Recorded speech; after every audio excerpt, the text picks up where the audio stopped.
اعوذ باللہ من الشیطان الرجیم بسم اللہ الرحمن الرحیم بلا من اسلم وجهه للہ وهو محسن فله اجره عند ربه ولا خوف علیہم ولا هم يحزنون۔ بلا بلکہ من اسلم جو مسلمان ہو، وجہہ للہ اللہ جل شانہ کے لیے، یہاں وجہہ سے مراد یعنی عاجزی کی اللہ جل شانہ کے لیے۔ اصل میں وجہ کے معنی اصل میں وجہ چہرے کو کہتے ہیں، لیکن یہاں مراد یہ ہے کہ وہ اللہ جل کے لیے کیا ہو، عاجز ہو۔ کس کیا ہو؟ عاجزی اختیار کیا ہو۔ وَهُوَ مُحْسِنٌ، اور وہ نیکوکار بھی ہو۔ دو باتیں، ایک عاجزی اللہ جل شانہ کے سامنے، دوسری بات یہ ہے کہ وہ نیکوکار بھی ہو۔ فَلَهُ، تو اس بندی کے لیے، یعنی جو مسلمان ہوا اور اللہ جل شانہ کے سامنے عاجزی بھی کی، دو باتیں، تیسری بات یہ ہے کہ وہ نیکوکار بھی ہو۔ فَلَهُ أَجْرُهُ، تو اس کے لیے اجر ہوگا، عند ربہ، ان کے رب کے ہاں۔ ولا خوف، اس پر کوئی خوف، ولا خوف علیہم، ان پر خوف نہیں ہوگا، ولا هم يحزنون، اور وہ غمگین بھی نہیں ہوں گے۔ ابھی وضاحت کے ساتھ بات سمجھنا آسان ہے، تفسیر کے ساتھ۔ بلا، اے پیارے حبیب علیہ الصلاۃ والسلام، ان یہود نے کہا کہ جو یہودی ہوں گے اور جو نصارہ ہوں گے وہ جنت میں داخل ہو سکتے ہیں، اس کے علاوہ دوسرے لوگ جنت میں داخل نہیں ہو سکتے ہیں۔ اے پیارے حبیب علیہ الصلاۃ والسلام، یہ ان کی آرزو ہیں، فضول ان کی جھوٹی بات، ان کے پاس کوئی دلائل ہے ہی نہیں۔ اگر ہے تو دلائل لے کے آئیں، دلائل تو نہیں ہے ان کے پاس۔ ابھی کون بندہ جنت میں داخل ہو سکتے ہیں؟ اللہ جل شانہ نے خود تفسیر کی ہے، من اسلم وجہہ، جو اللہ جل شانہ کے لیے کیا ہو، اسلام ہو، یعنی عاجزی اختیار کی ہو۔ اصل میں اسلام کس کو کہتے ہیں؟ اپنے سر کو نیچے کرنا، عاجزی اختیار کرنا، اپنی نفس کی باتیں نہیں ماننا، شیطان کی باتیں نہیں ماننا، اللہ جل شانہ کے باتوں کو ماننا، اس کو عاجزی کہتے ہیں۔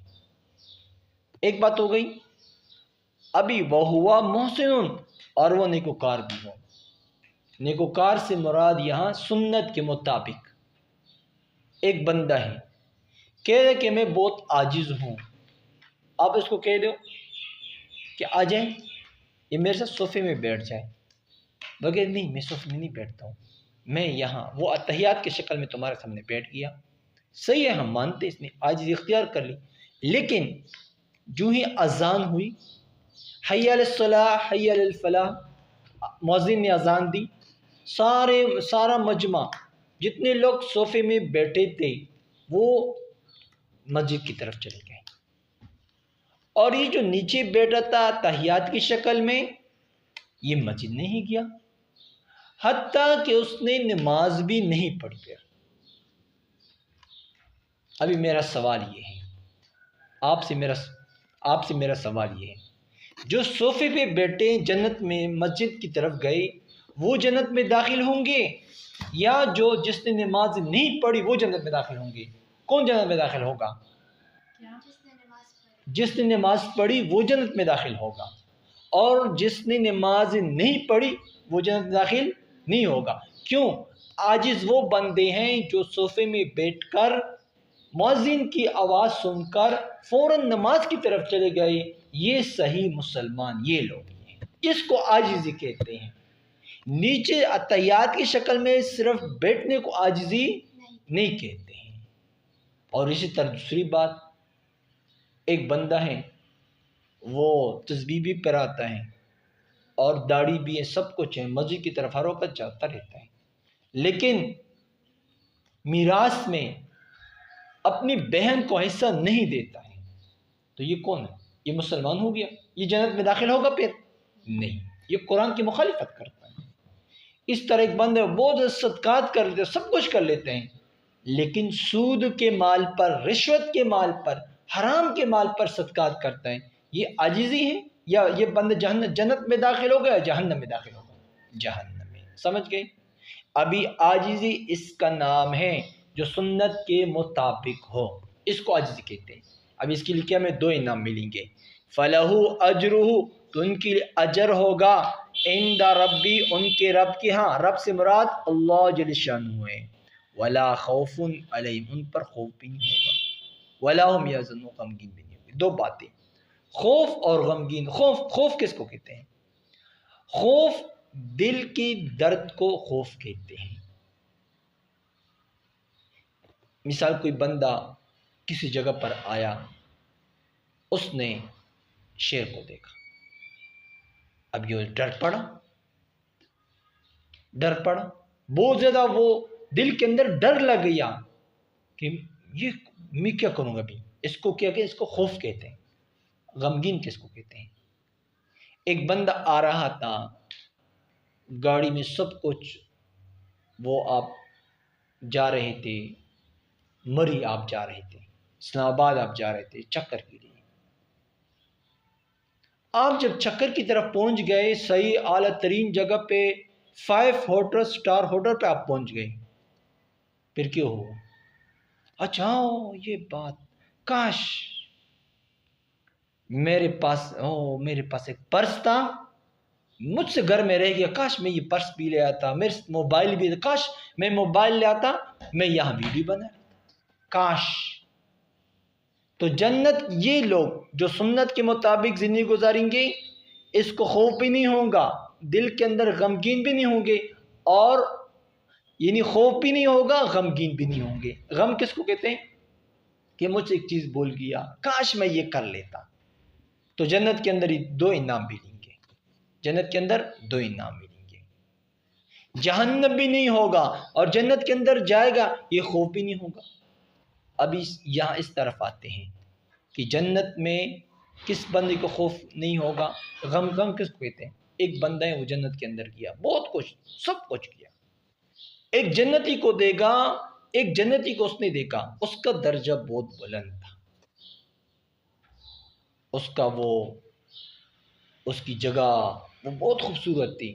مثال کے طور پر یہ بندہ 10 مرلے کے مکان پہ رہتا تھا، اس نے دوسرے جنتی کو دیکھا، اس کا مکان 1 کرنال کا تھا۔ 1 کرنال کا مقام بہت خوبصورت ہوتا ہے، 10 مرلے والا۔ سوال آپ سے یہ ہے، کون 10 مرلے والا مکان اونچا ہوتا ہے یا 1 کرنال والا؟ 1 کرنال والا۔ تو ابھی یہ 10 مرلے والا بندہ پوچھتا ہے کہ یا اللہ میں بھی جنت میں ہوں، وہ بھی جنت میں ہے، اور وہ بھی میں نماز پڑھتا، میں بھی نماز پڑھتا، وہ بھی نماز پڑھتا، میں صدقات دیتا، وہ بھی دیتا، میں جہاد کرتا، وہ بھی کر لیتا، سب کچھ میں وہ جیسے تھے، تو کیوں جنت میں کیا؟ اس کو 1 کرنال کا جگہ کیوں ملا، اور مجھے میرا مکان بہت چھوٹا ہے؟ فرشتے اللہ جل فرمائیں گے، فرشتے کہہ دو ان کو، نہیں، یہ تم سبحان اللہ آپ نے 100 مرتبہ کلمہ پڑھا ہے، اور جو 1 کرنال والا ہے اس نے 101 مرتبہ کلمہ پڑھا ہے۔ اب یہ بندہ جنت میں بھی خوف، کاش میں بھی دنیا میں 101 مرتبہ کلمہ پڑھا۔ یہ تو صرف ایک مثال میں نے پیش کر دی۔ تو یہ بندہ مسلمان بھی ہیں اور اتباع سنت والا بھی ہے، اس کو خوف بھی نہیں ہوگا، اور کیا ہوگا؟ غمگین بھی نہیں ہوگا۔ صحیح ہے؟ ایک بندہ مسلمان بھی ہے لیکن بدعت کے طور پر زندگی گزارتا ہے، یہ جنت میں داخل نہیں ہوگا۔ پھر سنت کو کہتے ہیں۔ پھر دیکھیں، بلا کیوں نہیں، بلکہ، بلا کی معنی بلکہ، من اسلم جو مسلمان ہو، وجہہ للہ خاص اللہ کے لیے، خاص اللہ کے لیے، وہوا محسن جس نے اسلام اختیار کیا، من اسلم وجہ للہ، جس نے خاص اللہ جل شانہ کے لیے اسلام کو اختیار کیا، وہو محسن، اور وہ نیکوکار بھی ہو، فلہ اجرہ، تو ان کے لیے اجر ہوگا، عند ربہ، ان کے رب کے ہاں، ولا خوف، اس کو خوف بھی نہیں ہوگا، علیہم، ان پر، یعنی اس چیز پر، اسلام پر اور احسان پر خوف بھی نہیں ہوگا، ولا هم یحزنون، اور وہ غمگین بھی نہیں ہوں گے۔ پھر دیکھیں، بلا، بلکہ، من اسلم، جو مسلمان ہوا، وجہہ للہ، خاص اللہ جل شانہ کے لیے، وہوا محسن، اور وہ نیکوکار بھی ہو، فلہ اجرہ، ان کے لیے اجر ہوگا، عند ربہ، ان کے رب کے ہاں، ولا خوف علیہم، ان پر خوف بھی نہیں ہوگا، ولا هم یحزنون، اور وہ غمگین بھی نہیں ہوں گے۔